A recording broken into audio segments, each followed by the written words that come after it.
হাঁটতে হাঁটতে আয়া বললাম সালমান শাহকে যেখানে দাফন করা হয়েছে তার চির সমাধি স্থানে। তো এখানে আইসা প্রথমে চোখে পড়ল সালমান শাহর চির সমাধি স্থান এবং তার বাবার সমাধি স্থান। তো তারা বাবা ছেলে একসাথেই শুয়ে আছে। তো এখানে আরও অনেক লোক আসছে দেখতে, তো তাদের সাথে আমিও দেখতে আসলাম।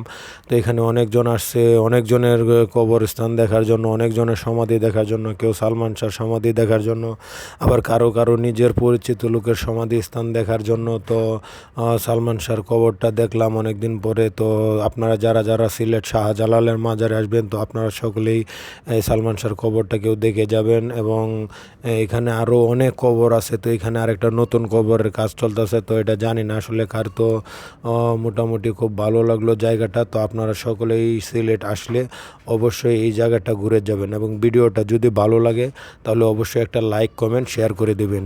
ধন্যবাদ, সকলে ভালো থাকবেন।